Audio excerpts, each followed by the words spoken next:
The Light of Babel.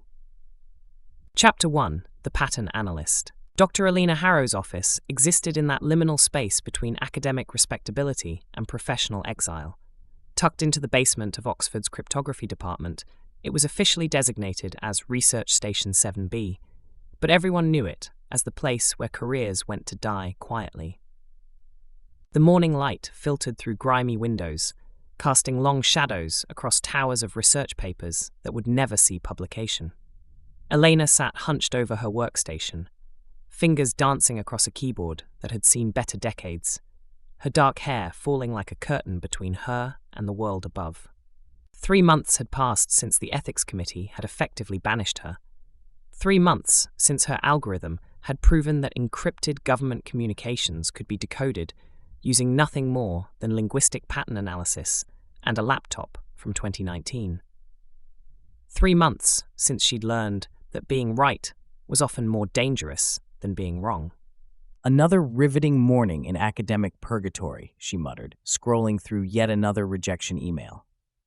The Journal of Applied Cryptography regretted to inform her that her latest paper on behavioral linguistics in digital encryption did not meet their current publication standards. The phone's shrill ring cut through her self-pity like a scalpel. Elena stared at the device as if it were an alien artifact. Nobody called Research Station 7B, ever. Dr. Harrow speaking. The voice on the other end was crisp, official, and utterly unfamiliar. Dr. Harrow, this is Dr. Marcus Webb from the British Museum's Archaeological Research Division. I need you to come to London immediately. Elena's eyebrows shot up. The British Museum calling her directly was like NASA asking a disgraced astronomer to help with a Mars landing. I think you might have the wrong person, Dr. Webb. I'm not exactly in demand these days. On the contrary, you're exactly who we need. We have a situation that requires your specific expertise in pattern analysis and linguistic cryptography. Elena straightened in her chair.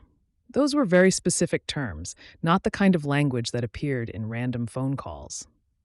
What kind of situation? The kind that can't be discussed over the phone. There's a car waiting outside your building. The driver has authorization papers and a security clearance form for you to sign. Elena moved to her grimy window and peered out. A sleek black sedan sat at the curb, looking as out of place among the bicycles and beat-up faculty cars as a shark in a goldfish bowl. You're either very serious or very good at elaborate pranks. Dr. Harrow, 3 days ago, motion sensors detected activity in a sealed chamber beneath the museum. CCTV footage shows rhythmic light pulses. Our security guard managed to transcribe 3 letters before the feed died, DEI. The intervals between the pulses follow a mathematical pattern that our cryptography team can't crack. Elena's pulse quickened. A real puzzle, a real challenge, something that mattered beyond academic politics and career rehabilitation. And you think I can? Your algorithm for converting data patterns into linguistic structures is exactly what we need. Plus, you have a security clearance from your previous government work. Previous government work. That was a diplomatic way of saying, before you embarrassed everyone by proving their encryption was worthless. I'll be there in 2 hours. The drive to London passed in a blur of countryside and increasingly urgent phone calls from Dr. Webb. Elena spent the time reviewing the limited information he'd provided. A sealed chamber discovered in 1897 but never properly excavated, recent structural shifts that had triggered modern motion sensors, and light pulses that seemed to follow a complex mathematical sequence. By the time they reached the museum staff entrance on Montague Street, Elena's mind was already racing through possibilities. Natural phosphorescence seemed unlikely in a sealed environment. Electrical anomalies were possible, but wouldn't explain the mathematical precision. Which left the most intriguing possibility of all: intentional communication. Dr. Webb met her at the security checkpoint, a tall man with prematurely grey hair and the kind of intense focus that came from spending too many years staring at ancient mysteries. He moved with the efficient urgency of someone accustomed to working against both time and bureaucracy. The chamber is directly beneath the ancient Near East collection. We've had structural engineers down there, but they can't explain the light source. No electrical connections, no obvious chemical reactions, just pulses. Have you recorded the intervals? Hours of footage, But our pattern analysis software keeps crashing.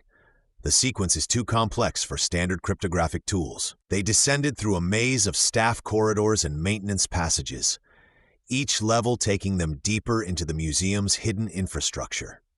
The walls grew older, the lighting dimmer, until they were walking through passages that seemed carved from London's ancient bedrock itself. The air grew cooler with each floor, carrying scents of old stone and something else. Something that reminded Elena of the ozone smell after lightning strikes. Here's what troubles me most, Dr. Harrow. The guard who first observed the pattern, Thomas Whitmore, is a former RAF Signals Intelligence officer, 20 years of experience with encrypted communications. He said the pulses weren't random, they were musical. Musical how? He said they had rhythm, harmony, like they were trying to sing. They stopped before a heavy metal door marked Authorized Personnel Only, Excavation Site 7. Webb produced a key card and pressed it to a reader that seemed far too modern for the ancient corridor.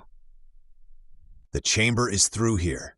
Fair warning, the atmosphere down there is unusual. Some of our staff have reported feeling disoriented. The door opened onto a narrow staircase carved directly into bedrock. Emergency lighting cast harsh shadows on walls that bore tool marks from Victorian-era excavation. As they descended, Elena became aware of a subtle vibration in the air, barely perceptible but constant. It felt like standing near a massive speaker playing notes too low to hear. At the bottom of the stairs, they emerged into a circular chamber about 20 feet across. The walls were lined with what appeared to be copper mirrors, their surfaces green with age but still reflective. In the center of the room sat a modern workstation.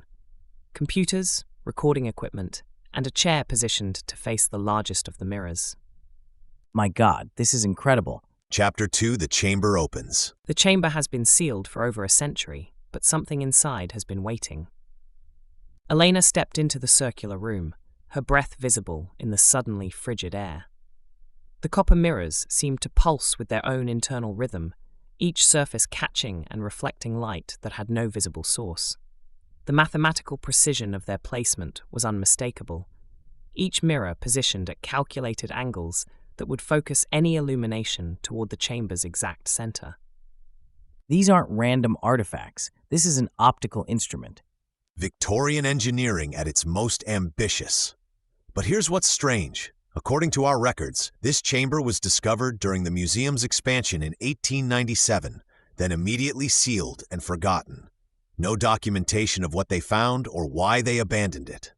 Elena circled the room slowly, noting the precision of the mirror placement.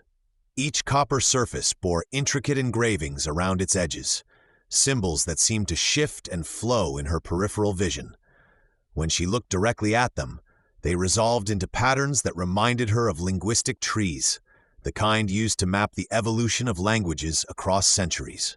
The same mathematical relationships that governed her pattern recognition algorithms were carved into metal that predated computers by decades. Dr. Webb, has anyone tested whether these mirrors are still functional? We've been afraid to introduce any additional light sources. The structural engineers were concerned about triggering another episode. What if the episodes aren't random? What if the chamber is responding to specific stimuli? She approached the central workstation, noting the sophisticated recording equipment aimed at the largest mirror. The computers were running analysis software she recognized, the same pattern recognition tools she'd helped develop for cryptographic applications. Multiple screens showed waveform analyses, frequency breakdowns, and temporal mapping algorithms, all focused on a single data stream. But the data made no sense. The patterns were too complex, too organized, too intentional. Show me the recordings from last night.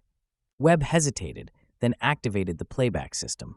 Immediately, the chamber filled with a low, rhythmic pulsing that seemed to come from the walls themselves.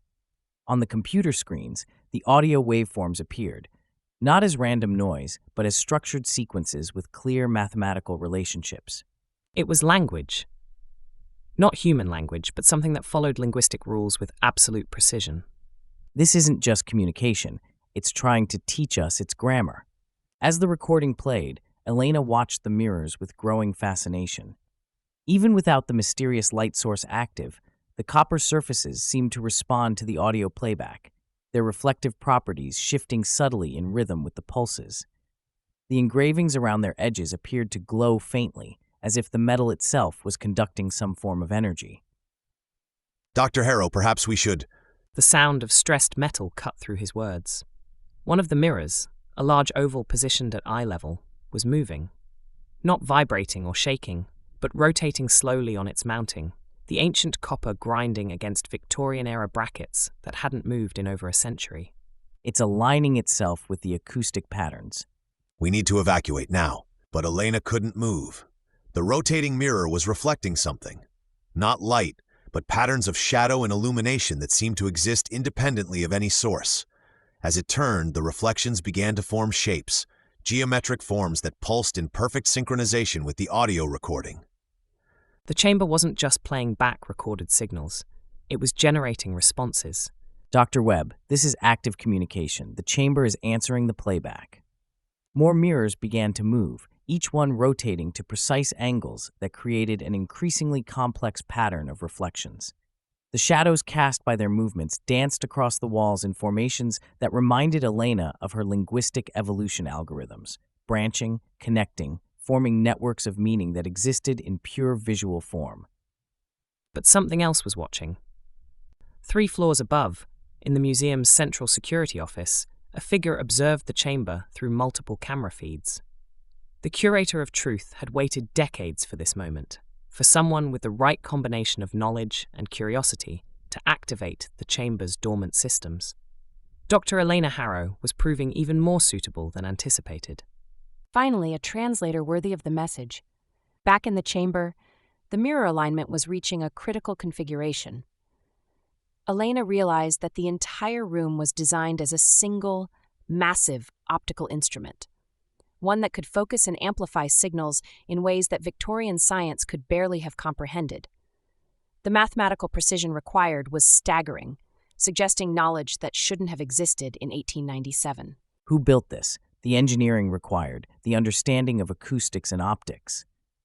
Dr. Harrow, the structural monitors are showing stress fractures in the chamber walls. We need to leave immediately. But Elena was transfixed by what she was seeing in the mirrors. The reflected patterns were forming something recognizable. Not images, but data structures. The same kind of hierarchical information trees she used in her pattern analysis work, but rendered in light and shadow instead of digital code. It was showing her how to decode its language. A hairline crack appeared in the chamber wall, running from floor to ceiling along the mortar between ancient stones. As it spread, a thin beam of actual light, brilliant white and impossibly focused, emerged from behind the cracked stone and struck the nearest mirror.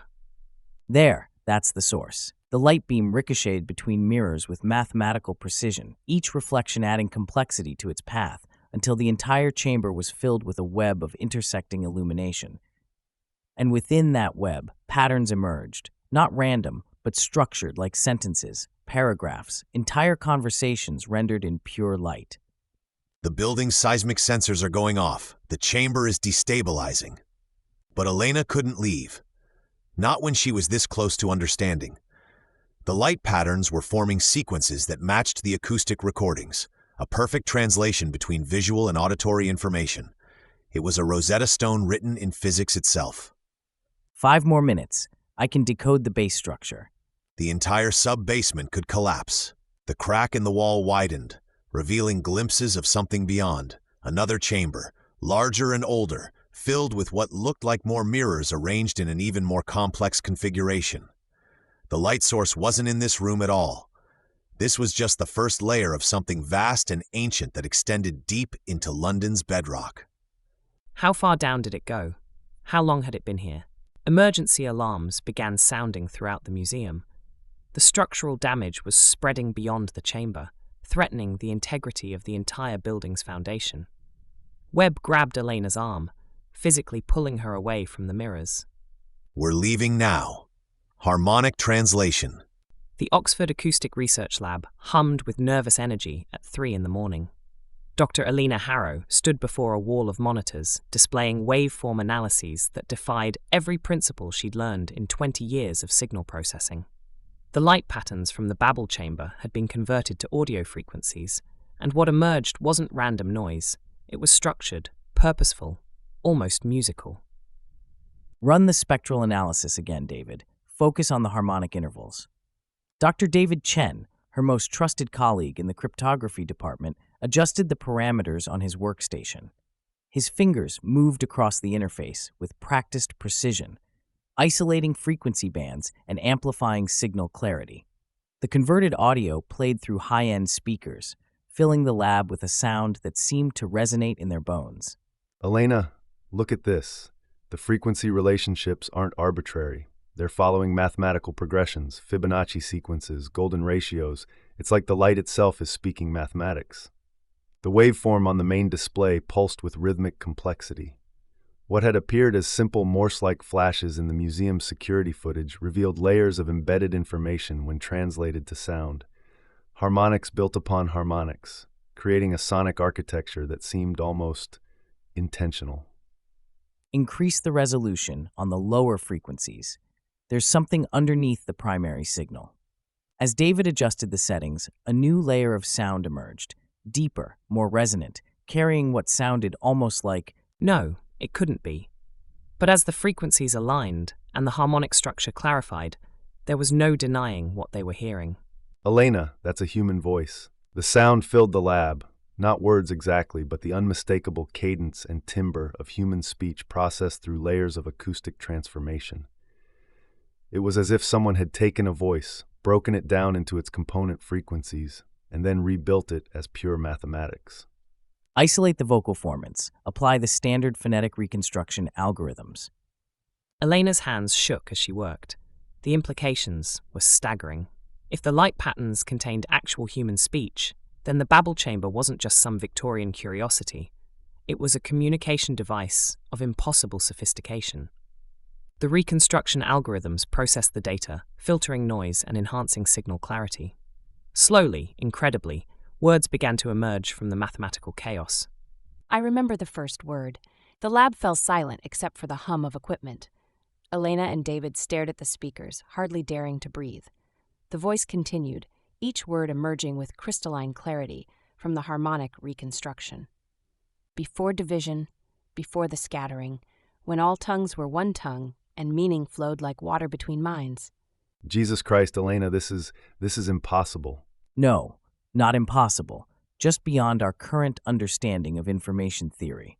The light patterns aren't just carrying data, they're carrying memory, linguistic memory. She began recording everything, her scientific training overriding the existential vertigo threatening to overwhelm her.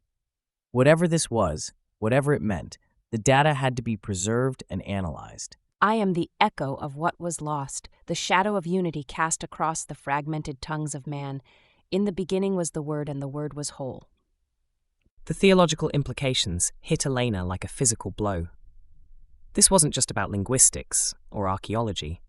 If the voice was claiming to be connected to the biblical Tower of Babel, then they were dealing with something that challenged the fundamental assumptions of human history. David, start uploading the audio files to the secure server. We need backups of everything. Already on it. But Elena, who else knows about this? If this gets out before we can properly analyze it. But it was already too late. In the corner of the lab, a small red light blinked on the network monitoring station, indicating active external connections to their supposedly secure system. Someone was already accessing their data. David, check the network logs. Someone's in our system. David's face went pale as he pulled up the connection data. There are 17 active connections from external IP addresses. Elena, they're not just accessing the files, they're copying everything in real time. The synthesized voice continued its impossible monologue, each word now being broadcast beyond the confines of their lab to unknown recipients around the world. The builders knew. They tried to preserve what would be lost, to create vessels for the unified tongue, but the divine fragmentation was stronger than human artifice, until now. Elena's phone buzzed with incoming notifications. Dozens of them, then hundreds. Social media alerts, news feeds, academic forums, all lighting up with fragments of the audio they'd just reconstructed. Someone was already distributing their work. Shut it down, kill all external connections now. But David was staring at his screen in horror. Elena, The uploads aren't coming from our end. The files are being distributed from inside the British Museum's own archive system. Look at these timestamps.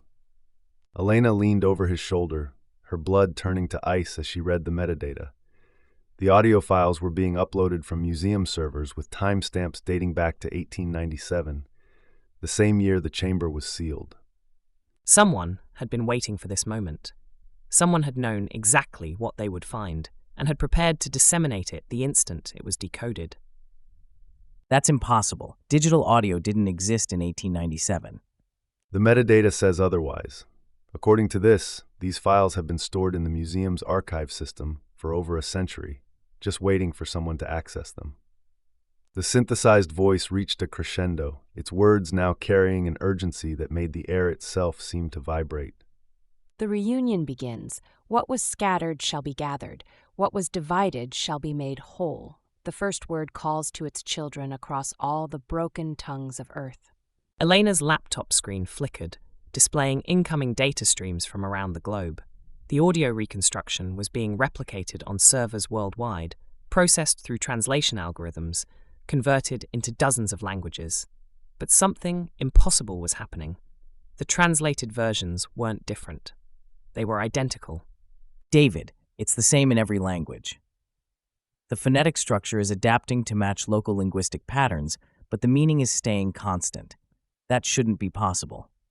I'm seeing reports from monitoring stations in Tokyo, Berlin, São Paulo. The same audio signature is being detected on radio frequencies, satellite uplinks, even cellular towers. Elena, it's not just spreading through the internet. Chapter 4, The Curator's Creed. The curator of truth stood in the sub-basement monitoring station, watching 17 screens display the chaos erupting across digital networks worldwide.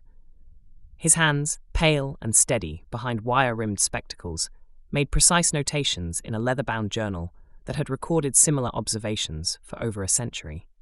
The translation had proceeded exactly as the records predicted it would. Dr. Cornelius Ashworth, though few knew his real name anymore, had inherited both his position and his purpose from a lineage of guardians who understood what the academics above could never grasp.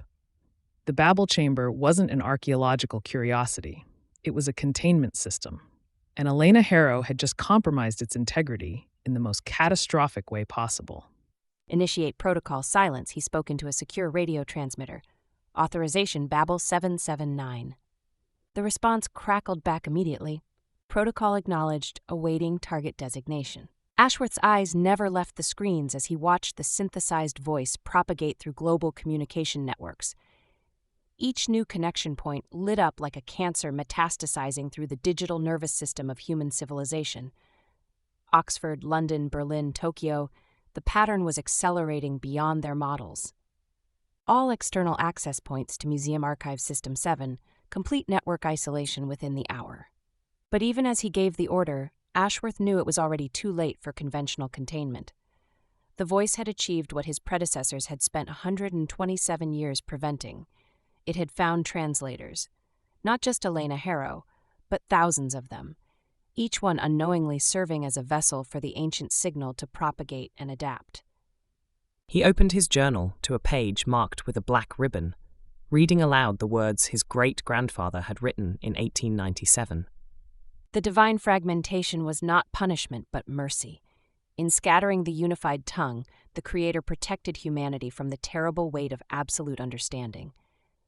To restore what was broken is to invite the dissolution of individual consciousness into the primordial word. This was not discovery, this was apocalypse. Ashworth moved through the monitoring station with practiced efficiency, pulling up archived files that predated digital storage by decades. The museum's true collection existed in layers: public exhibitions above, restricted academic materials on the first sub-level, and here, in the deepest vaults, the artifacts and knowledge that could not be allowed to contaminate human understanding. The Babel chamber had been discovered in 1896 during construction of the museum's eastern wing.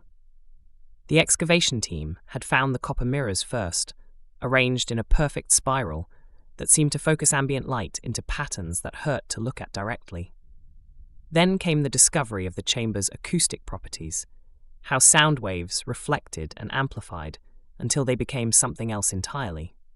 His great-grandfather, the first curator of truth, had been a linguist before his appointment. He'd spent months trying to decode the light patterns, convinced they represented some form of proto-writing. The breakthrough came when he realized the flashes weren't visual at all. They were temporal, rhythms that corresponded to the fundamental frequencies of human speech. But understanding had come with a terrible cost. The screens around Ashworth flickered as electromagnetic interference rippled through the building's systems. The voice was growing stronger, its signal now powerful enough to affect electronics within a half-mile radius of the museum. Emergency power kicked in, bathing the monitoring station in red light. The reunion had begun ahead of schedule. Ashworth activated a secondary communication system, hardwired landlines that couldn't be compromised by the spreading signal. His first call went to Dr. Margaret Sinclair at the Royal Observatory. Margaret, this is Cornelius. I need an immediate assessment of electromagnetic anomalies in the London area. Focus on communication satellites and cellular towers. Cornelius, we've been tracking something unusual for the past hour. There's a synchronized pulse pattern appearing across multiple frequency bands. It's not natural, and it's not random. Someone is coordinating this. Not someone, something. How wide is the affected area? That's what's troubling.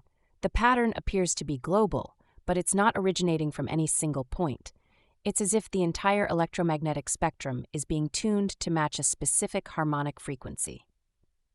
Ashworth closed his eyes, feeling the weight of inherited knowledge pressing against his consciousness. The records spoke of this moment when the scattered fragments would begin to recognize each other and seek reunion.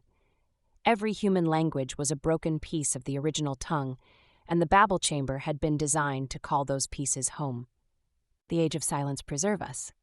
He terminated the call and opened another secure line, this one connecting him to assets positioned around the globe. The curators of truth were not merely British. They were an international network of guardians who understood that some knowledge was too dangerous for human comprehension. This is Ashworth. Implement global containment protocols.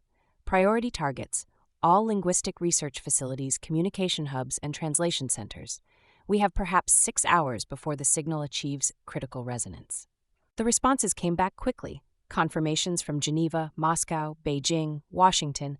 Each location reported the same phenomenon. Communication networks synchronizing to an unknown source, translation algorithms producing identical outputs regardless of input language, and most disturbing of all, human subjects beginning to vocalize sounds they had never learned.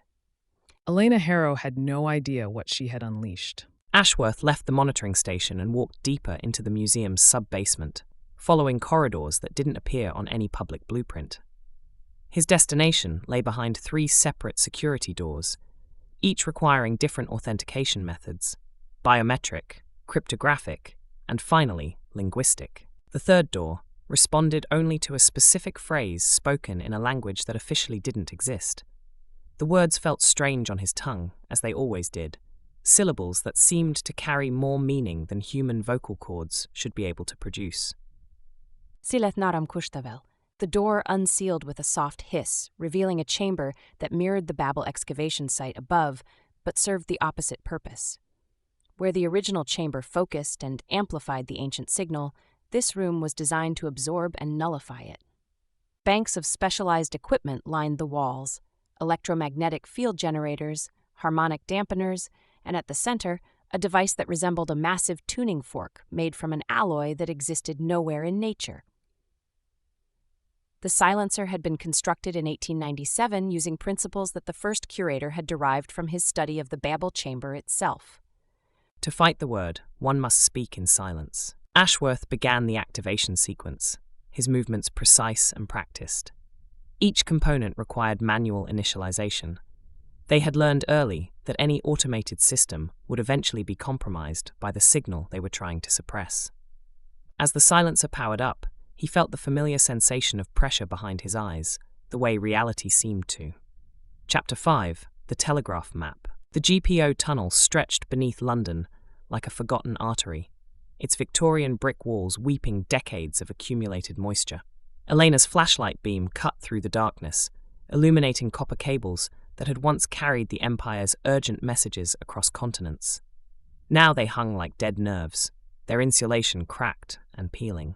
"The coordinates are definitely leading us down here," she called back to Gareth, her voice echoing off the curved ceiling. "Look at this. The light intervals aren't random. They're mapping telegraph station locations from the 1890s. Dr. Gareth Sloane followed 20 paces behind, his longer stride compensating for his obvious reluctance to be crawling through London's bowels. The theologian had traded his usual tweed jacket for practical dark clothing, but he still looked profoundly uncomfortable in the subterranean environment. Elena, I have to ask, are we absolutely certain this is worth the risk? If Ashworth discovers we've accessed these tunnels without authorization. "Ashworth can go fuck himself." She stopped abruptly, her beam illuminating a junction where 4 tunnels converged. "Besides, we're not the ones who should be worried about authorization. Look at this." The intersection revealed something that shouldn't have existed, a brass plaque mounted on the wall, green with age but still legible. "GPO Telegraph Station 7 Alpha, commissioned 1891, decommissioned 1898. Below it, someone had carved a series of dots and dashes directly into the brick. The pattern matched perfectly with the light intervals from the Babel chamber. Gareth moved closer, running his fingers over the carved symbols. This predates the excavation by 6 years. How is that possible? Because the signal was already here. The chamber didn't create the pattern. It amplified something that was already embedded in London's infrastructure. She pulled out her tablet, comparing the carved Morse code to her translated sequences. Every major telegraph hub in the city was positioned according to these coordinates. They built the communication network around the signal, not the other way around.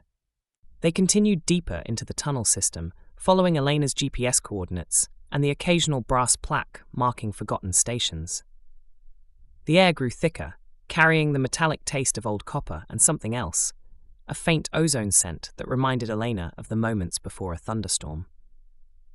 What they found at the 7th junction changed everything.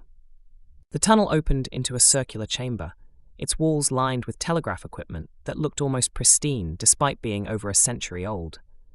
Banks of brass switches, coiled copper inductors, and mechanical relay systems filled the space like the innards of some Victorian clockwork brain. But it was the center of the room that made Elena's breath catch in her throat. A massive copper disc, nearly 10 feet in diameter, was embedded in the floor. Its surface was etched with concentric circles of symbols, not Morse code, but something far older. The markings spiraled inward toward a central point where a single telegraph key sat waiting, its brass contact points gleaming as if they'd been polished yesterday. "Jesus Christ, it's a transmission array." Gareth approached the disc cautiously, his theological training warring with scientific curiosity. Elena, these symbols, they're not just decorative, they're linguistic evolution markers. Look, here's Proto-Semitic transitioning to Akkadian, then branching into Sanskrit and early Germanic roots. "It's a genealogical map, not of people, of languages themselves." She knelt beside the disc, her fingers tracing the spiraling patterns. "The signal isn't global. It's following the evolutionary paths of human communication, every language that ever split from the original source." The implications hit her like a physical blow. The Babel chamber wasn't just a receiver, it was part of a network. These telegraph stations had been positioned to create a massive antenna array spanning the entire city, designed to capture and retransmit linguistic signals across the electromagnetic spectrum. As if responding to her realization, the equipment around them began to hum with low electrical activity.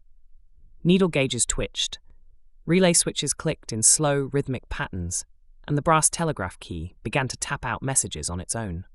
Elena, we need to leave now. But she was already transcribing the patterns, her pen flying across her notebook as the key spelled out coordinates in rapid-fire Morse. "It's giving us locations, dozens of them, telegraph stations, radio towers, satellite uplinks, they're all connected to the original network." The electrical hum grew stronger, and Elena realized with growing alarm that the sound wasn't coming from the Victorian equipment. It was emanating from her tablet, her phone, even the LED light in her flashlight. Every electronic device in the chamber was synchronizing to the same frequency. The network was activating. Elena, please. Whatever's happening here, we're not equipped to handle it.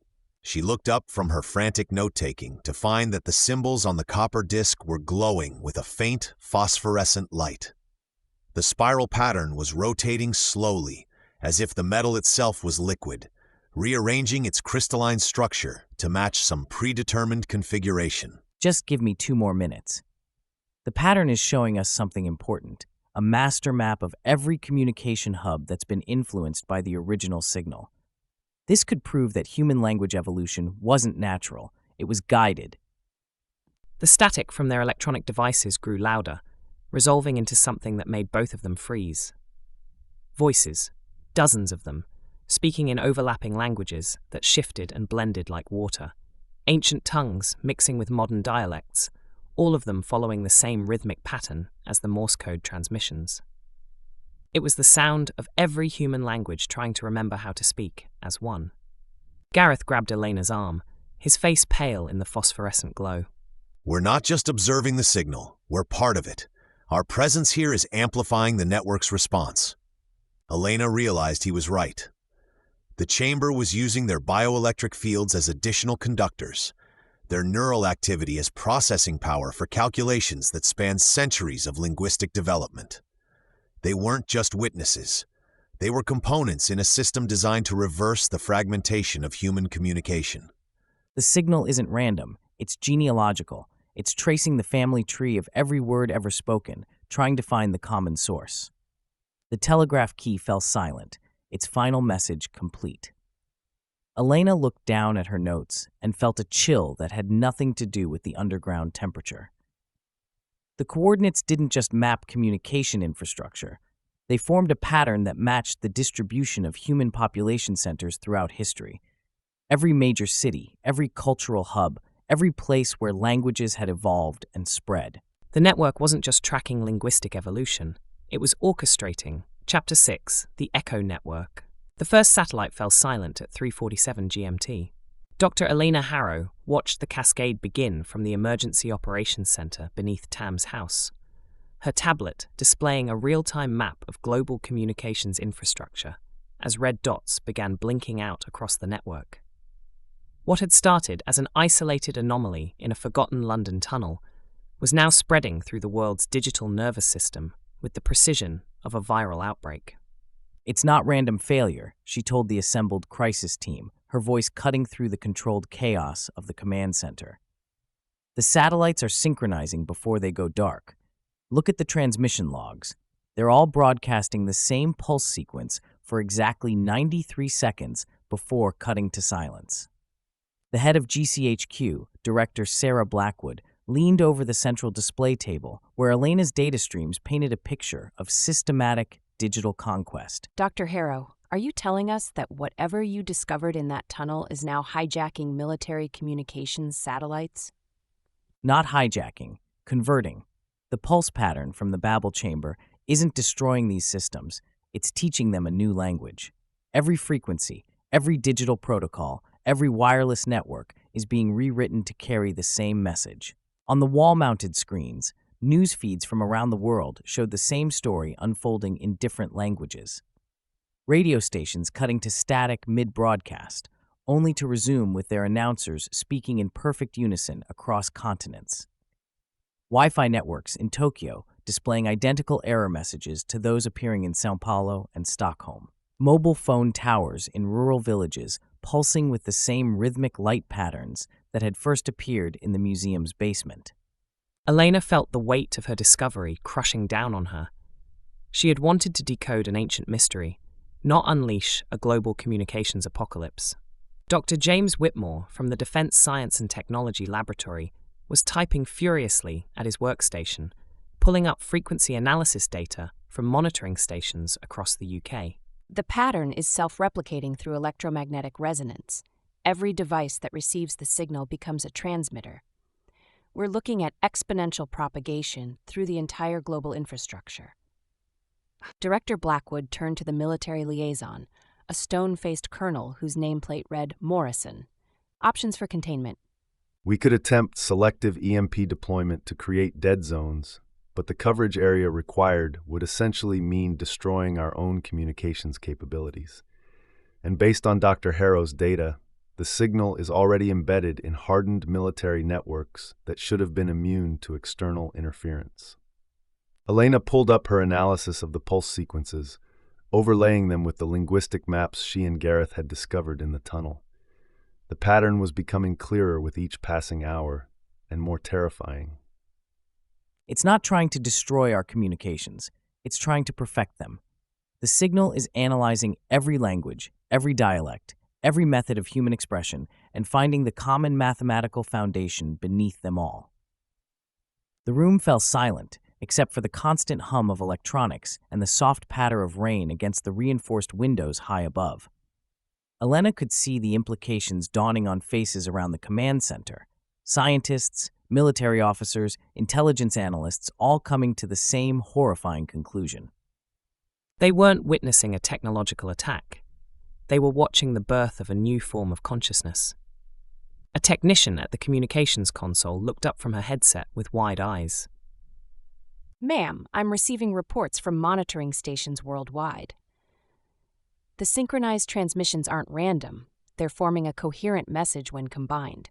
The pulse patterns from different satellites are interlocking like pieces of a puzzle. Elena moved to the technician's station, her heart racing as she studied the incoming data. The individual pulse sequences that had seemed chaotic when observed in isolation were revealing themselves as components of a vast, coordinated transmission. Each satellite, each radio tower, each wireless network was contributing a specific harmonic frequency to a global symphony of electromagnetic communication. We need to map the complete message. If we can understand what it's trying to say, maybe we can find a way to respond, to negotiate with it. Negotiate? Dr. Harrow, you're talking about our communications infrastructure as if it's developed sentience. Haven't you been listening? The Babel chamber wasn't just preserving ancient languages, it was preserving the memory of unified human communication. The signal isn't alien or artificial. It's us. It's the echo of what human language was before Babel scattered us across the world with different tongues.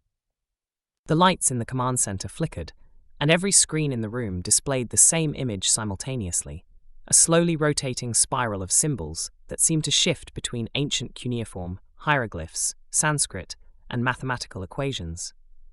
The pattern was hypnotic, drawing the eye inward toward a central point that pulsed with the same rhythm Elena had first detected in the museum's basement.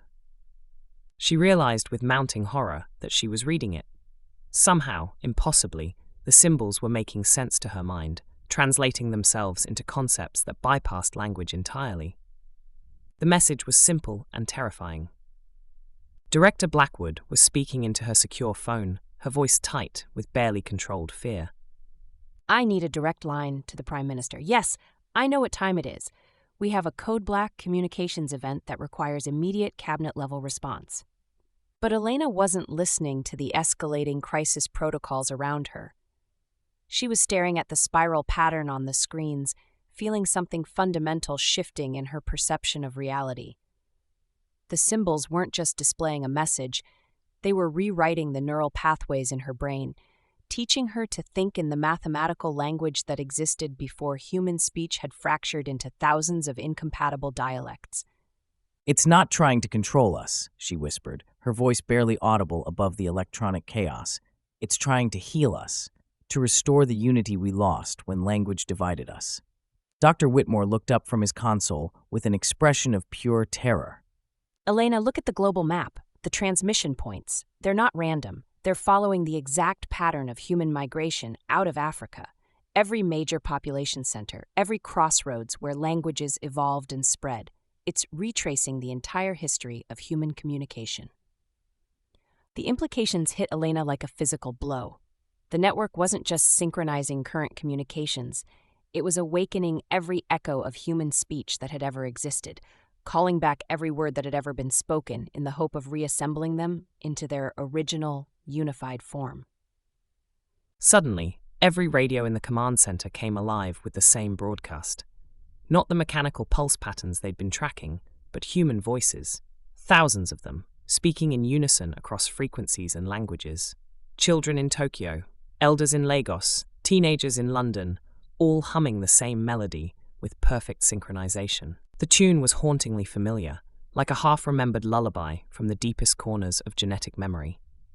Elena felt tears streaming down her face as she recognized it, not from any specific cultural tradition.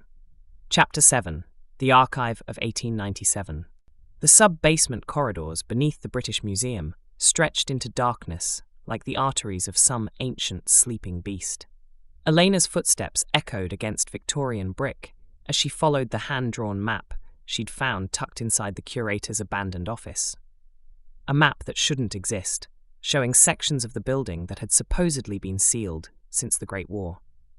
Level B7, she whispered to herself, checking the faded ink notations against the brass plaques mounted beside each heavy door. Archive storage, restricted collection, here. The door marked Telegraph and Phonographic Research, 1897, stood slightly ajar, as if someone had recently passed through. Elena pushed it open with trembling fingers, her phone's flashlight cutting through the stagnant air. The beam revealed row upon row of mahogany shelving, each section meticulously labeled with brass tags that caught the light like tiny mirrors. The curator had been here, recently. The dust patterns on the floor showed clear footprints leading deeper into the archive, and Elena could smell the faint trace of his cologne, that distinctive bergamot and cedar that had lingered in his abandoned office.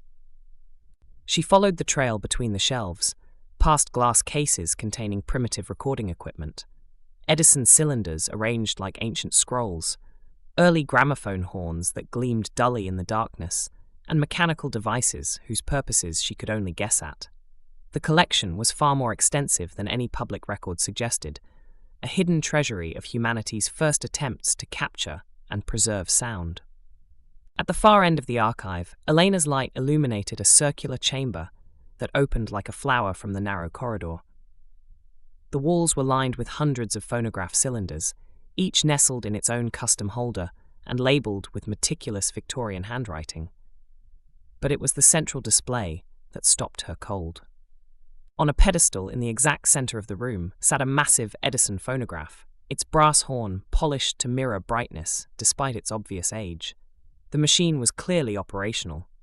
Someone had maintained it with obsessive care, oiling the mechanisms and replacing worn components with period-appropriate parts. Beside it lay an open leather journal, its pages filled with dense notes in multiple hands, spanning decades of research. My God, they've been studying this for over a century. She approached the journal with reverence, scanning the entries by the light of her phone.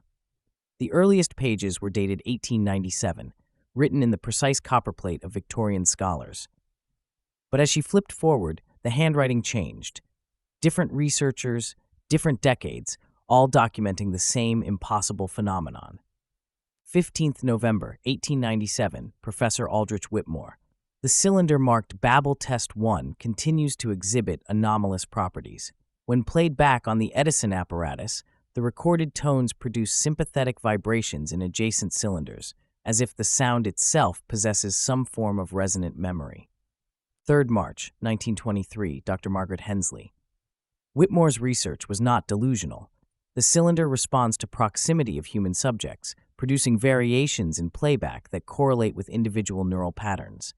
The sound is not merely recorded, it is alive. 12th August 1956, Professor James Blackthorne, Cold War applications investigated and abandoned. The phenomenon cannot be weaponized because it does not seek to control, it seeks to connect. Each playback session results in subjects reporting shared dreams, synchronized thoughts. Recommend continued isolation. Elena's hands shook as she read entry after entry, each one documenting the same terrifying conclusion. The cylinder contained something that had never been recorded by human technology. The sound had somehow imprinted itself onto the wax, using the primitive recording device as a vessel for something far older and more complex than Victorian science could comprehend. The most recent entry was dated just 3 days ago, written in the curator's familiar hand. The network has awakened. The child in the museum basement has triggered a resonance cascade that spans continents. Elena Harrow believes she is discovering the truth, but she is merely the latest translator, in a chain that stretches back to the first human who dared to capture sound itself. The cylinder knows its purpose. Tonight, it will sing again. He knew. He's known this whole time. A soft mechanical clicking drew Elena's attention to the Edison phonograph. The machine was beginning to move on its own, its brass components shifting with the precision of clockwork. The cylinder marked Babel Test 1 was already mounted on the spindle, waiting. Elena stepped closer, her scientific curiosity warring with an instinctive fear that seemed to rise from her bones. The cylinder was unlike any she'd seen in museums. Its surface was covered with microscopic engravings that spiraled around the wax like genetic code. Under her phone's light, the patterns seemed to shift and flow, as if the recording medium itself was alive. She thought of the global communications network, now synchronized to an impossible rhythm. She thought of the children humming in unison across continents, their voices carrying melodies that predated written language, and she thought of the curator's warning. Truth does not tolerate interpretation. But Elena was a translator at heart. Her entire career had been built on the belief that every code could be broken, every pattern understood. Even if it destroyed her, she had to know what message had been waiting in this basement for over a century. Play it, she whispered to the empty room. Whatever you are, whatever you're trying to tell us, I'm listening. The Edison phonograph responded as if it had been waiting for her permission. The cylinder began to rotate with a smooth mechanical precision that defied its age, and the brass horn started to emit a sound that made Elena's teeth ache with recognition. It was the same pulse pattern she'd decoded from the museum's basement, but played through the warm, organic distortion of wax cylinder technology. The sound was simultaneously ancient and immediate, carrying harmonics that seemed to resonate in her chest cavity and behind her eyes. But as the recording continued, Elena realized she was hearing something impossible. The cylinder wasn't just playing back the sounds that had been recorded onto it in 1897. It was playing back every echo, every reverberation, every sympathetic vibration that had occurred in this room over the past century. She could hear the voices of long-dead researchers, their whispered conversations layering beneath the primary signal like ghostly commentary. It's not random. The pattern follows migration routes. Every language remembers its source. We didn't discover it, we summoned it. Oh no, God, no. The truth hit her with devastating clarity. The phenomenon hadn't begun in the museum's basement 3 days ago. It had begun here, in this room, in 1897, when Victorian scientists had first attempted to capture and analyze the strange sounds emanating from artifacts in the museum's collection. The Edison cylinder hadn't recorded an existing phenomenon. It had created a recording template that allowed the phenomenon to reproduce itself across time and space. Every playback session had strengthened the signal. Every researcher who had listened to the cylinder had become a carrier, their neural patterns synchronized. Chapter 8. The Purge. The curator moved through the museum's corridors with the measured pace of a man who had walked these halls for decades, each footstep echoing off stone walls that had witnessed the rise and fall of empires. His black leather shoes clicked against polished floors with metronomic precision, marking time like a funeral march. In his right hand, he carried a brass key that opened doors most staff didn't know existed. In his left, he held something that would have looked unremarkable to casual observers, a simple letter opener with an ornate Victorian handle. Truth does not tolerate interpretation, he murmured to the empty hallway, his voice carrying the weight of absolute certainty. An interpretation breeds chaos. The global communications cascade had begun exactly as he'd predicted. Satellites were synchronizing to the pulse pattern. Radio frequencies were aligning themselves to match the rhythm that had emerged from the basement chamber. Children across 6 continents were humming melodies they'd never learned, their voices unconsciously harmonizing with a signal that predated human civilization. The curator had spent his entire adult life preparing for this moment, the moment when humanity would rediscover the frequency that had once unified all human speech. Most people saw it as a miracle, a return to some mythical golden age of understanding. But the curator knew better. He had studied the archives. He had read the testimonies of the Victorian researchers who who had first awakened the signal in 1897. Unity was not enlightenment. Unity was the death of individual thought. He pushed open the door to Dr. Gareth Sloane's private office in the museum's theology wing, slipping inside with the practiced silence of someone who had spent decades moving unseen through institutional spaces. The theologian was bent over his desk, surrounded by scattered papers and open books, his reading lamp casting harsh shadows across pages of ancient texts. Sloane looked up as the curator entered, his weathered face creasing into a frown of confusion rather than alarm. After all, the curator was a familiar figure in these halls, respected, trusted, nearly invisible in his institutional authority. Working late again? I thought security would have cleared the building by now. The same could be said of you, Dr. Sloane. What keeps you here so late, still trying to reconcile Dr. Harrow's findings with theological doctrine? Gareth gestured to the chaos of his desk. Photocopies of cuneiform tablets, translations of Akkadian prayers, printouts of Elena's frequency analysis. It's extraordinary work. If she's right about the harmonic patterns, we're looking at evidence of a shared linguistic ancestor that predates the Tower of Babel by millennia. It could revolutionize our understanding of human communication, maybe even consciousness itself. The curator stepped closer, his fingers tightening almost imperceptibly around the letter opener's handle. Through the office window, London's lights twinkled in the darkness, each one representing thousands of people who were slowly, unconsciously beginning to think in unison. By morning, if the pattern continued to spread, individual human thought might cease to exist entirely.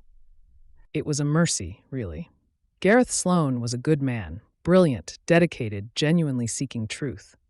But his interpretation of Elena's discoveries was accelerating the very catastrophe the curator had spent his life trying to prevent. Every paper Sloane published, every lecture he gave, every conversation he had with colleagues would spread the conceptual framework that made the signal's influence more potent. Dr. Sloane, may I ask you something? In your studies of ancient texts, have you ever encountered references to the Silentium Primum, the first silence? Gareth looked up from his papers, his academic curiosity overriding any sense of danger. I'm not familiar with that specific term. Is it from one of the apocryphal texts? Much older, pre-Sumerian. The concept appears in fragments, clay tablets that were deliberately broken, papyrus scrolls that were burned before they could be fully translated. But the core idea persists across cultures, the belief that human speech began not with a word, but with a silence, a deliberate choice not to speak. The curator moved around the desk with casual familiarity, his presence so unthreatening that Sloane didn't even look up from his books. Think about it, Dr. Sloane. What if the Tower of Babel wasn't God's punishment for human ambition? What if it was God's gift, the confusion of languages, the scattering of peoples? What if that was divine mercy, protecting humanity from something far more dangerous than miscommunication? You're suggesting that linguistic diversity is a form of what? Spiritual protection? I'm suggesting that individual thought, the ability to disagree, to misunderstand, to interpret differently, might be the only thing standing between humanity and complete psychological absorption. Sloane rustled through his papers, pulling out a sheet covered with Elena's frequency analysis. But look at this data. The harmonic patterns aren't random. They follow migration routes, trade routes, linguistic family trees. If Dr. Harrow is right, we're not looking at some ancient mind control system. We're looking at evidence of humanity's shared origin, our common heritage. This could bring people together in ways we've never imagined. The curator felt a familiar sadness settle over him like a worn coat. It was always the same with intellectuals. Their hunger for knowledge blinded them to knowledge's consequences. Sloane genuinely believed that unity was inherently good, that understanding would lead to peace. He had no concept of what humanity had been like before the confusion of languages, when every human mind resonated at the same frequency. The curator had read the sealed archives. He knew what unity actually meant. Dr. Sloane, I want you to know that I genuinely respect your work. Your dedication to truth is admirable, but truth and wisdom are not the same thing. Something in his tone finally penetrated Sloane's academic absorption. The theologian looked up from his papers, his expression shifting from curiosity to concern. I'm sorry, but I'm not sure I understand what you're... The letter opener slid between Sloane's ribs with surgical precision, angled upward to pierce the heart with minimal blood loss. The curator had studied anatomy as thoroughly as he'd studied linguistics. Death came quickly, quietly, with barely a sound beyond Sloane's sharp intake of breath. "Forgive me," the curator whispered as he eased Sloane's body back in his chair, positioning him to look as if he'd simply fallen asleep at his desk. "But dissonance is mercy, and mercy sometimes requires difficult choices." He worked methodically, gathering Sloane's research papers and feeding them into the small paper shredder beside the. Chapter 9. The Final Sequence. Elena's footsteps echoed through the museum's sub-basement corridors as she made her way back to the Babel chamber. The weight of the Edison phonograph cylinder pressed against her ribs through her jacket pocket, evidence that changed everything. They hadn't discovered the signal. They had awakened it. And now Gareth was dead because of what they'd uncovered. She'd found his body an hour ago, slumped over his desk in what looked like peaceful sleep until she'd seen the thin line of blood beneath his collar. No signs of struggle. Professional. Clean. The kind of death that suggested someone with access, someone trusted. The curator. It had to be. But she couldn't prove it, and even if she could, what then? Call the police and explain that a man was murdered over a light that spoke in frequencies older than written language. The chamber door stood open, its electronic locks disabled by her stolen access card, a parting gift from Gareth's pocket. Inside, the copper mirrors caught the overhead lighting and threw fractured reflections across the stone walls. The carved symbols seemed to writhe in the shifting light, ancient characters that predated every known writing system. What are you trying to tell us? She pulled the phonograph cylinder from her pocket and examined it in the chamber's strange light. The wax surface was scored with the same rhythmic pattern she'd been analyzing for days, the pattern that had driven governments to panic and cults to worship. But this cylinder was dated 1897, decades before radio, before global communications networks. If the Victorians had triggered this signal once before, then there had to be a way to complete the sequence. The mirrors weren't just decorative, they were part of some kind of optical system. And the carved symbols weren't random decoration. They were instructions. Elena positioned herself in the center of the chamber, where the mirror reflections converged. She pulled out her phone and opened the frequency analysis app, the same one that had first translated the light pulses into recognizable patterns. But instead of analyzing, she switched it to transmission mode. "If you're listening," she said to the empty chamber, "let's finish what we started." She pressed play on the app, broadcasting the frequency pattern that had been pulsing from this chamber for weeks. The mirrors responded immediately, their surfaces beginning to glow with that familiar rhythmic light. But this time, Elena was inside the system, not observing from outside. The light intensified with each pulse, and Elena felt something impossible happening. The mirrors weren't just reflecting her image, they were reading her, measuring her heartbeat, her breathing, the electrical patterns of her nervous system. The ancient optical system was calibrating itself to her biological rhythms. The carved symbols on the walls began to glow, and Elena realized they weren't symbols at all. They were circuit diagrams, blueprints for a technology that predated electricity by millennia, a technology that used human beings as both power source and processing unit. Jesus Christ, you're not a communication system, you're a translation matrix. The mirrors pulsed in response to her words, and suddenly Elena understood. The Tower of Babel hadn't been destroyed by God's wrath. It had been a machine, a device designed to synchronize human consciousness across vast distances. The confusion of languages hadn't been punishment. It had been the system's emergency shutdown, triggered when the original operators realized what they had built. But someone had preserved a piece of it, hidden it away, waiting for technology to advance enough to reactivate it safely. The Victorian experiments, the modern satellite networks, the global internet, all of it had been preparation for this moment. The light from the mirrors began to coalesce, forming shapes in the air above Elena's head. Human silhouettes, translucent and shifting, like ghosts made of pure information. She could hear them whispering, thousands of voices speaking in languages both ancient and unborn. You're not just remembering words, You're remembering us. Every human who ever lived, every thought that was ever spoken. Elena spun around to find the curator standing in the chamber doorway, his expression a mixture of sadness and resolve. He looked older than she remembered, as if the weight of his convictions had aged him years in the span of hours. I had hoped you would come to understand the danger on your own. Dr. Sloane's death was regrettable, but necessary. You killed him. I protected him, and through him I protected humanity, just as I'm here to protect you now. He stepped into the chamber, and the mirrors immediately began tracking his movements, their light shifting to accommodate his presence. Elena noticed that he didn't seem surprised by their response. He'd been here before. You've known about this place all along. You've been its guardian. For 37 years, since the last time someone tried to complete the sequence. He gestured to the glowing silhouettes above their heads. Do you know what those are, Dr. Harrow? They're not memories. They're templates.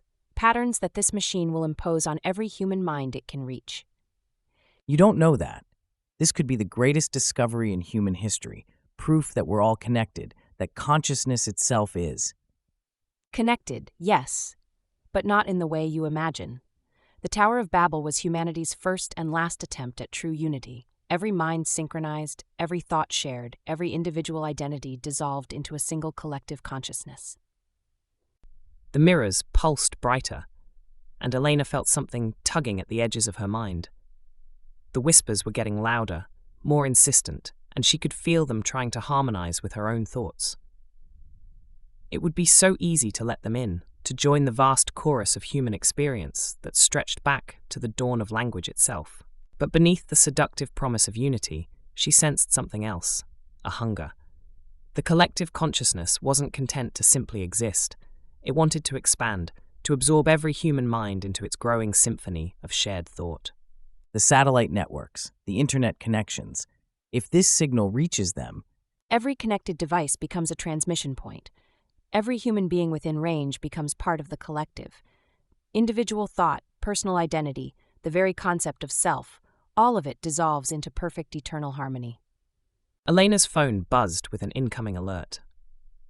Emergency broadcasts were lighting up every news network, reporting synchronized blackouts across major cities. The signal was already spreading, carried by the same networks that had made modern life possible. then help me stop it. If you know how this system works. Chapter 10, The Light Remembers. There is no stopping it, Dr. Harrow. There is only choosing how we meet the inevitable. He moved toward the central platform where the copper mirrors converged, their reflective surfaces now blazing with accumulated light. The sequence you've begun cannot be undone, but it can be, guided. Elena watched in horror as the curator began removing items from his coat. Small copper discs, each one inscribed with symbols that seemed to writhe in the mirror light. He placed them at precise intervals around the platform, his movements practiced and deliberate. What are you doing? What I should have done 37 years ago. The collective consciousness seeks unity, yes, but it requires a conductor, a single mind strong enough to guide the symphony without being consumed by it. The realization hit Elena like a physical blow. The curator wasn't trying to stop the sequence. He was trying to complete it on his own terms, to become the singular consciousness that would control billions of merged minds. You're insane. You think you can control something like this? Control? No. Guide? Perhaps. The alternative is chaos, millions of minds merging without direction, creating a collective consciousness driven by humanity's basest impulses. Fear, hatred, violence, all amplified and shared across the globe. The mirrors began to pulse in unison, and Elena felt the whispers in her mind growing stronger. Through the chamber's stone walls, she could hear the distant sound of alarms, sirens wailing across London as the signal spread through fiber-optic cables and cellular towers. She had to make a choice. Let the curator complete his version of the sequence, potentially creating a benevolent dictatorship of merged minds under his control, or find another way, knowing that any delay might result in an even worse outcome. There's a third option. Elena pulled out her tablet and began typing rapidly, her fingers flying across the screen as she accessed the acoustic analysis software she'd used to decode the original signal. If the chamber responded to human consciousness, If it was designed to merge minds through harmonic resonance, then perhaps. Dr. Harrow, step away from that device immediately. The signal isn't looking for a conductor, it's looking for completion. But what if we give it something else instead? She uploaded her consciousness mapping algorithm to every connected device she could access, her university servers, cloud storage systems, even her personal social media accounts. The code would analyze the incoming signal patterns and generate interference, not to block the transmission, but to fragment it. You don't understand what you're doing. I understand perfectly. Instead of one collective consciousness or one controlling mind, we create thousands, millions, each one small enough to preserve individual identity while still allowing connection. The chamber erupted in blinding light as Elena's algorithm met the ancient signal. The mirrors spun wildly, their reflections fracturing into countless fragments, each one showing a different face, a different mind, touched by the expanding network. You've doomed us all. But Elena's gamble was working. Instead of the singular, overwhelming harmony the curator had feared, the signal was breaking apart into smaller clusters. Groups of minds connecting and separating, forming temporary networks that preserved both unity and individuality. Look at them. They're not being consumed, they're choosing. Through the fractured mirror light, Elena could see it happening across the globe. In Tokyo, a group of children began humming the same melody, their minds briefly touching before separating again. In New York, scientists working on the same problem suddenly shared a moment of perfect understanding. In rural villages across Africa, elderly storytellers found their oral traditions spontaneously synchronizing, preserving ancient knowledge in new ways. The Tower of Babel, it was never meant to be permanent. It was meant to teach us that unity without choice is tyranny. Elena nodded, watching as the light from the mirrors began to fade. The signal was still spreading, but it was no longer a conquering force. It had become something else entirely, a bridge between minds that could be crossed or not, as each individual chose. Maybe that's what Babel really was. Not a punishment for reaching too high, but a lesson about reaching in the right way. The curator sank to his knees among the scattered copper discs, his life's work transformed into something he'd never imagined. Around them, the ancient chamber began to dim, its purpose finally fulfilled. The children will understand it better than we do. They'll learn to connect without losing themselves. As Elena walked through the chamber doorway for the last time, she could hear them, millions of voices across the world, briefly joining in harmony before returning to their individual songs. The light of Babel had remembered its true purpose, not to unite humanity by force, but to remind them that connection was always possible, if they chose to reach for it. Outside, London was waking up to a world forever changed. But perhaps Elena thought as she stepped into the morning light, it was a change humanity had been ready for all along. The tower had fallen once. This time, it had learned to bend. Chapter 11, The New Frequency. 3 days after the chamber's awakening, London wore its transformation like an uncertain crown. Elena stood at her Oxford office window, watching students cross the courtyard below with an almost imperceptible difference in their movements. Not synchronized, but somehow more aware of each other's presence. They're learning to listen, she murmured to herself, noting how conversations seemed to flow more naturally, how disagreements resolved with less friction. The global network wasn't controlling anyone, but it was teaching them something profound about empathy. Her secure phone buzzed. Director Walsh's voice carried a tension that had become familiar over the past 72 hours. Elena, we need you in London immediately. The children? What about the children? They're not just humming anymore. They're building something. An hour later, Elena found herself in a converted gymnasium in East London, surrounded by 24 children aged 5 to 12. They sat in a perfect circle, their eyes closed, hands barely touching. Between them, constructed from blocks, circuits, mirrors, and what appeared to be discarded mobile phones, was a structure that defied immediate classification. They started 3 hours ago, whispered Dr. Sarah Chen, the child psychologist overseeing the group. No communication we could detect, but they all knew exactly what to build. And Elena, she paused, pointing to a tablet displaying brainwave readings. Their neural patterns are fluctuating in perfect harmony, but only during construction. The moment they stop building, they return to completely individual baselines. Elena approached the structure carefully. It resembled a miniature version of the Babel chamber's mirror array, but organic somehow, less rigid, more alive. The children's creation pulsed with a soft, warm light that seemed to breathe. It helps us remember, said Tommy, an 8-year-old with freckles, without opening his eyes. Remember what we knew before we forgot how to talk to each other. What did you know, Tommy? That we're all part of the same story, answered Lily, a 10-year-old girl whose voice carried an unsettling maturity.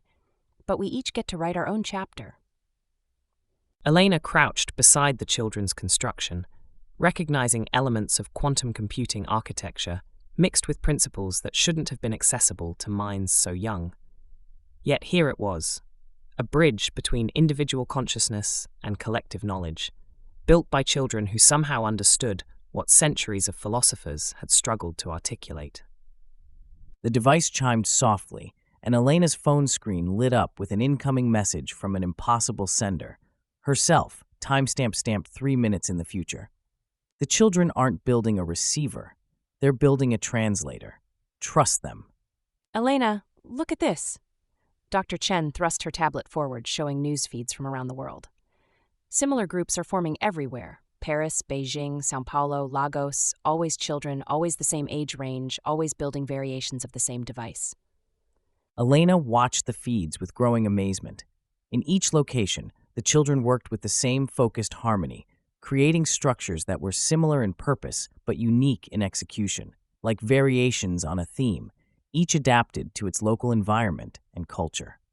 We're making it safe, explained Marcus, a 12-year-old whose eyes remained closed as he carefully adjusted a mirror's angle. The grown-ups are scared because they think connection means losing themselves, but we remember being connected before we learned to be afraid. Elena felt a chill of recognition. These children, born in the digital age, had always lived with a form of connectivity that previous generations found terrifying. Social media, online gaming, instant global communication. They'd learned to navigate shared spaces while maintaining individual identity from their earliest years. You're not afraid of losing yourselves because you never believed separation was real in the first place. Exactly, said Amy, a 7-year-old whose small hands worked with impossible precision. We just forgot how to remember together without forgetting ourselves. The gymnasium filled with the soft murmur of arriving adults, parents, scientists, government officials, all drawn by reports of the children's unprecedented collaboration. Elena noticed how the adults' conversations grew more civil as they entered the space, as if the children's construction was broadcasting calm. Director Walsh appeared at Elena's shoulder, his usual bureaucratic armor showing cracks of genuine wonder. We're getting reports of technological breakthroughs happening simultaneously across multiple research institutions.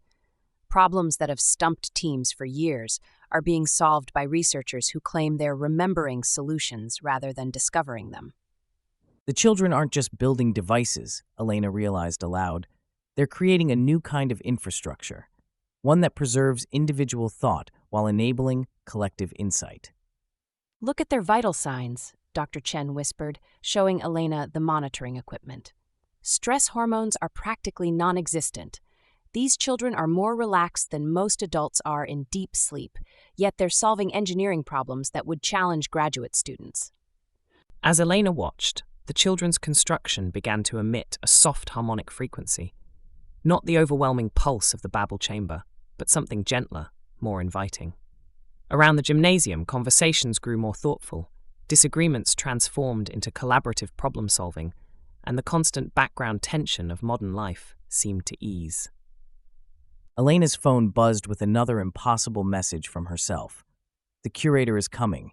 He's not finished. Protect the children. Heavy footsteps echoed from the gymnasium entrance, and Elena turned to see a figure she'd hoped never to encounter again.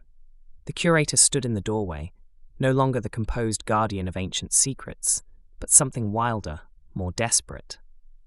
You've corrupted them, he said, his voice carrying across the suddenly silent space. These children, they're building the very abomination I dedicated my life to preventing. Elena stepped between the curator and the circle of children, who continued their work with serene focus, apparently unbothered by the adult drama unfolding around them. They're not corrupted. They're evolved. They understand something we spent centuries forgetting, that connection doesn't require surrender. You don't understand the danger. The curator's composure cracked completely. I've seen what happens when humanity loses its boundaries. I've watched civilizations dissolve into collective madness. The Tower of Babel was destroyed for a reason. Chapter 12, The Choice of Voices. But it wasn't destroyed, Tommy said, looking up from his portion of the crystalline construction with the patient expression of someone explaining something obvious to a confused adult. It just learned to speak more quietly. The gymnasium fell into a profound silence that seemed to stretch beyond the physical space. Even the children paused in their work, their small hands hovering over components that pulsed with soft internal light. Elena could feel the weight of the moment, two philosophies of human connection standing at the precipice of irreconcilable difference. The curator's hands shook as he reached into his coat, producing a device Elena recognized with cold dread, a sonic disruptor designed to shatter crystalline structures through targeted frequency bombardment. I won't let you unleash this plague of unity. Individuality is sacred. Separation is what makes us human. You're wrong, Elena said, stepping closer to the children's circle. Look at them. Really look. They haven't lost themselves. They've found a way to be more themselves than ever before. Amy stood, her 7-year-old frame somehow commanding the attention of every adult in the room. Mr. Curator, why are you so afraid of remembering? We're not taking anything away. We're just sharing the remembering. As Amy spoke, Elena noticed something extraordinary happening to the adults in the gymnasium. Their faces, previously marked by the familiar tensions of modern life, stress lines, defensive postures, the subtle armor of social anxiety, were softening, not into vacancy, but into a kind of alert peace Elena had never seen before. Elena, Dr. Chen whispered, her monitoring equipment registering unprecedented readings. The children's construction isn't just affecting them. It's creating a field of some kind. Look at the neurological patterns of everyone in this room. Elena glanced at the screens and gasped. Every adult present was showing synchronized brainwave patterns in specific regions, areas associated with empathy, creative problem-solving, and what neuroscientists called transcendent awareness. Yet their individual signatures remained distinct, like instruments in an orchestra maintaining their unique voices while playing in perfect harmony. It's not telepathy, Elena breathed, the pieces clicking into place. It's translation. The children have built a universal translator for consciousness itself. We can share understanding without losing our individual perspectives. Blasphemy! The curator raised the sonic disruptor, his finger hovering over the activation switch. Unity is the death of truth. When everyone agrees, no one questions. When everyone connects, no one thinks. But that's not what's happening, Tommy said, returning to his work with calm focus. Watch. As Tommy activated another section of the crystalline construction, Elena felt a subtle shift in her awareness. Suddenly, she could sense the distinct thought patterns of everyone in the room, not as invasive mental intrusion, but as gentle background music of consciousness. She remained entirely herself, yet she could feel the unique texture of Dr. Chen's analytical curiosity, Director Walsh's protective concern for the children, even the curator's profound fear. Most remarkably, the disagreements didn't disappear. If anything, they became more vivid, more nuanced. She could feel exactly why the curator was terrified, could understand the historical trauma that drove his desperate need to preserve human separation. But she could also feel the children's serene confidence that connection didn't require conquest. This is... Director Walsh struggled for words, his usual bureaucratic precision failing him. I can feel what you're all thinking, but I'm still me, more me somehow. Like I've been seeing myself through a dirty window my whole life and someone just cleaned the glass. The curator's finger tightened on the disruptor's trigger. You don't understand. I've read the histories, the classified files. Every attempt at human unity ends in tyranny. Every collective consciousness becomes a hive mind. Every shared truth becomes the only truth. What if you're remembering wrong? Amy asked, approaching the curator with the fearless curiosity of childhood.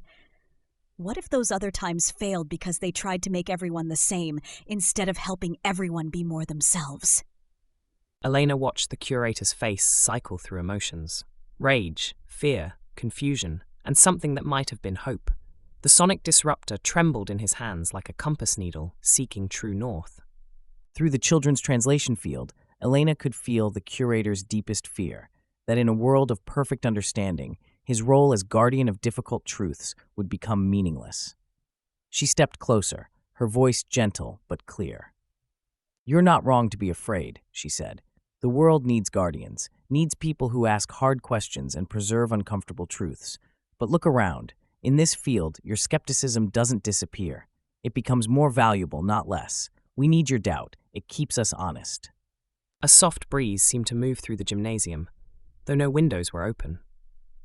Elena realized it wasn't air moving, but something more subtle: the circulation of shared understanding, carrying each person's perspective to every other without demanding surrender of individual viewpoint. The curator's grip on the disruptor loosened slightly. Through the translation field, Elena felt his surprise at discovering his fears intact, but no longer paralyzing. His protective instincts remained sharp, but they were informed now by a broader understanding of what he was protecting. "You could help us," Tommy offered, holding up a component that pulsed with gentle light. "We need someone who remembers why separation was important. Someone who can help us build connection without losing the good parts of being alone." Elena watched the curator's internal battle play out across his features. Decades of solitary guardianship warred with the growing realization that his mission might be better served through collaboration than isolation. "How do I know," he asked, his voice barely above a whisper, "that this won't end like all the others? How do I know you won't lose yourselves in the connection?" "Because losing ourselves would break the connection," Amy replied with the matter-of-fact tone children use for obvious truths. "The connection only works when everyone brings their whole self to it. If we all became the same, there'd be nothing left to share." The sonic disruptor slipped from the curator's fingers, clattering to the gymnasium floor with a sound that seemed to echo through dimensions. As it fell, Elena felt something shift in the translation field. Not a change in its fundamental nature, but an expansion, as if the curator's surrender had removed some invisible barrier. Cura Mail, tentative. Thank you for listening. Please subscribe, ring the bell, and tell your friends about my listening library.